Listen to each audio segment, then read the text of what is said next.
मला याची कल्पना आहे. आज 12 वाजता लाडक्या बहिणींना 1500च्या ऐवजी 2100 रुपये देण्याचा आमचा संकल्प आहे. महिलांना 2100 रुपये मिळणे सुरू. डिसेंबरचा लाडक्या बहिणीचा 6वा हप्ता खात्यात जमा व्हायला सुरुवात. 28, 29 आणि 3 पुढचे 3 दिवस जे आहेत ते अतिशय महत्वपूर्ण आहेत, ज्यामध्ये पैसे वाटपाला सुरुवात होते. मुख्यमंत्री एकनाथ शिंदे यांनी त्या ठिकाणी राजीनामा दिलेला आहे. काल जो घटनाक्रम घडला ज्यामध्ये मुख्यमंत्री एकनाथ शिंदे यांनी मुख्यमंत्री पदाचा राजीनामा दिलाय, जे सरकार स्थापन होण्याआधी देणं गरजेचं असतं. तर ते तुम्ही चित्र पाहू शकता.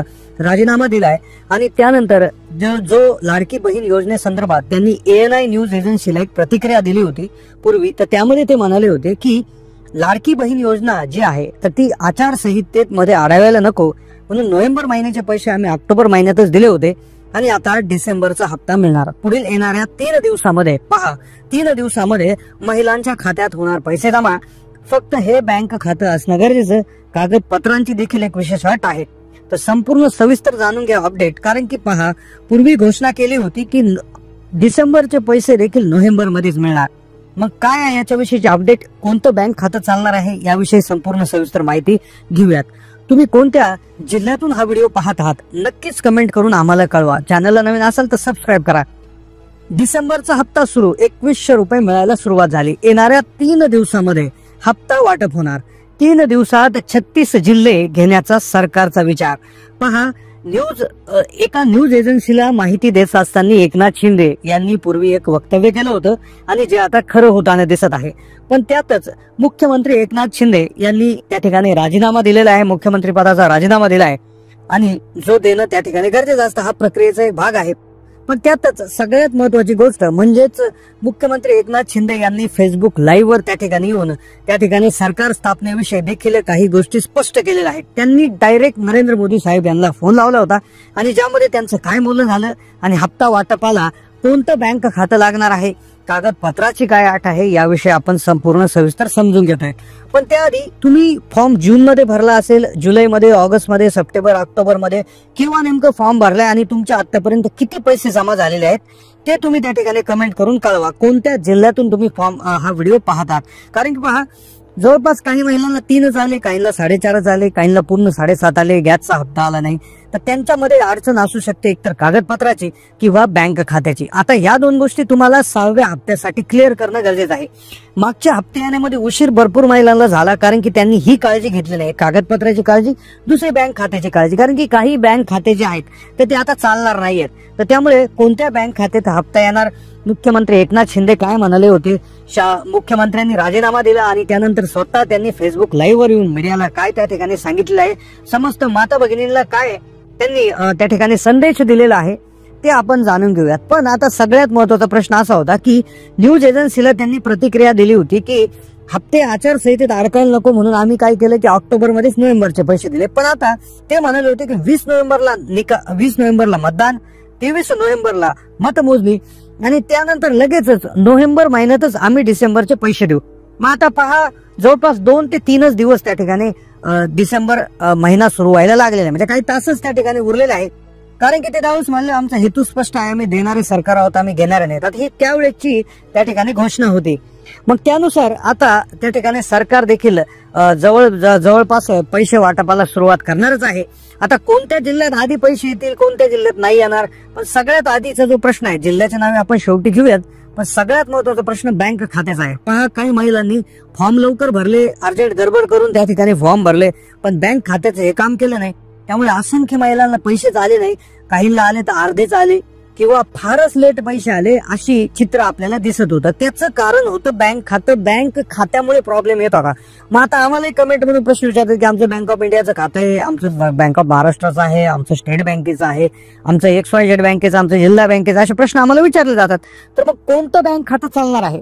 तर पहा, कोणतं बँक खातं चालेल यासाठी पहा, याच्यासाठी केस अशी आहे की आता तुम्ही अशा महिला आहात की तुम्ही फॉर्म भरलाय, फॉर्म अप्रूव्ह झाला आणि तुम्हाला हप्ते आलेले आहेत. मग आता हप्ते तुम्हाला 1 आला, 2 आला का सगळे आले हा विषय गौण आहे. पण तुमच्या खात्यावर एक जरी हप्ता आला असेल, 1 रुपया जरी तुमच्या खात्यावर जमा झालेला असेल तर तुम्ही बिलकुल काळजी करण्याची गरज नाही. तुमचं ज्या बँकेचं खातं आहे त्या बँकेचं खातं चालणार आहे. प्रश्न आहे अशा महिलांचा की ज्यांना अजूनपर्यंत 1ही रुपया जमा झाला नाही. त्यांचा फॉर्म भरला गेलाय, फॉर्म अप्रूव्ह झालाय आणि त्यांचे पैसे आले नाही, तर पैसे न येण्याची 2 कारणं असणार आहे. पहिलं कारण आहे बँक खात्याचं. मग त्यांनी काय करायचंय, त्यांचं बँकेचं पासबुक, आधार कार्ड घेऊन तातडीनं त्यांच्या बँकेमध्ये जायचं आहे. बँकेचे कर्मचारी त्यांना विचारायचे की आमचे पैसे का नाही आले, आमचं डीबीटी एनेबल आहे का, आमचं आधार कार्ड लिंकिंग आहे का, या गोष्टी क्लिअर करून विचारून घ्यायच्या आहेत. कारण की पाहता 3 दिवसामध्ये पैसे वाटप कोणत्या जिल्ह्यात होणार, आधी पैसे वाटप हे आपण क्लिअर करून घ्या. पण कागदपत्राच्या विषयी देखील एक महत्वाचे अपडेट समोर आलेले आहे.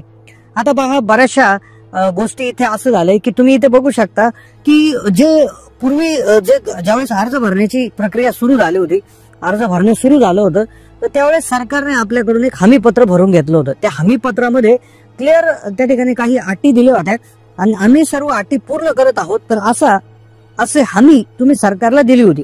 आता पहा, बऱ्याचशा श्रीमंत महिलांनी फॉर्म भरले, काही उच्चवर्गीय मध्यमवर्गीय महिलांनी देखील फॉर्म भरले. त्यांनी जवळपास 7,500 रुपये त्यांनी त्या ठिकाणी मिळवले देखील. पण आता कदाचित वसुली होऊ शकते, आता कदाचित त्यांच्याकडून पैसे मागे घेतले जाऊ शकतात. त्यांना 6वा हप्ता येणार आहे 2100 रुपये, जो की कोणत्या जिल्ह्यात येणार ते सांगणारच आहे. पण अशी देखील चर्चा आता सोशल मीडियावर होत आहे. तर मग नेमकं वसुली होणार का, किंवा हमीपत्रात काय कागदपत्राविषयी त्रुटी होती? तर लक्षात घ्या, हमीपत्रात सांगितलं होतं की तुमचं जे कुटुंब आहे, म्हणजे एक कुटुंब, रेशन कार्डवर सगळ्या कुटुंब धारकांची जेवढ्यांची नावं आहेत, तर त्यांच्या सगळ्या कुटुंबाचं जे उत्पन्न आहे ते 2.5 लाखाच्या आत असणं अपेक्षित होतं. तुमच्या घरामध्ये कोणी आयकर भरणारा व्यक्ती नसावा असं अपेक्षित होतं. तुमच्या घरात कुठलाही सरकारी नोकर नसावा, तुमच्या घरात कोणी आमदार खासदार नसावा, तर अशी साधारणपणे एक अट होती. पण तरी देखील काही महिलांनी घरामध्ये त्या ठिकाणी कोणी टॅक्स भरत होतं, कोणी चांगल्या नोकरीला होतं, नोकरदार वर्ग होता, तरी देखील काही महिलांनी फॉर्म भरले आणि कदाचित त्यामध्ये आता प्रॉब्लेम येऊ शकतो. दुसरी गोष्ट, ज्या महिला इतरही योजनांचा लाभ घेत होत्या, जसं संजय गांधी निराधार योजना असेल, या योजनेचा जरी तुम्ही लाभ घेत असता तरी देखील सरकारने सांगितलं होतं, हमीपत्रामध्ये तिथे मेन्शन केलं होतं, पण तरी देखील तुम्ही त्याला डावलून जर फॉर्म भरणं असेल तर मग कदाचित आता मग तुमच्याकडून पैसे वसूल होतील का? तर लक्षात घ्या, पैसे वसुली बिलकुल होणार नाही. कारण पैसे वसुली होणं अशक्य आहे. महिलांना दिलेली ओवाळणी कधीच परत घेतली जाणार नाही. फक्त कदाचित तुमच्याकडून आता कागदपत्राची मागणी होऊ शकते. कारण की जे पॅन कार्ड आहे, आधार कार्ड आहे, सर्व गोष्टी लिंक आहे, सरकारला सर्व गोष्टी तुमचे जे उत्पन्न आहे ते समजत आहे. तर तुम्ही अतिशय उत्पन्न धारक जर असाल तर तुम्हाला मे बी अडचण येऊ शकते. कारण की योजना जी होती ती फक्त गरीब महिलांसाठी, गरीब गरजू मध्यमवर्गीय महिलांसाठी काढलेली होती. पण त्यात काही श्रीमंत महिलांनी देखील याचा लाभ घेतलेला आहे. अशा महिलांना कदाचित धोक्याची घंटा असू शकते. पण येणारे 3 दिवस अतिशय महत्वाचे आहेत. अर्जंटमध्ये बँक खातं, हे कागदपत्र जे आहे त्याच्या पूर्तता करून घ्या. कारण की पैसे आता आल्याशिवाय राहणार नाही. कारण की नोव्हेंबरमध्येच डिसेंबरचा हप्ता आणि नोव्हेंबर संपायला अवघे काही तास उरलेत. तर त्यामुळे नक्कीच पैसे जे आहेत तर ते आल्याशिवाय राहणार नाही. तर नक्कीच तुम्ही बँकेत जाऊन तुमचा आधार लिंकिंग चेक करा. तुमच्या खात्यात पैसे असेल तर सध्या बिलकुल काळजी करू नका. पण तुम्ही जर उच्च मध्यमवर्गीय आहात किंवा श्रीमंत आहात आणि तरी देखील तुम्ही त्या ठिकाणी या योजनेचा लाभ घेतला असेल तर नक्कीच तुम्ही थोडंसं त्यामध्ये चेक करा. हे होते अतिशय महत्त्वाचे अपडेट. असेच अपडेटसाठी चॅनलला सबस्क्राईब करून ठेवा. धन्यवाद.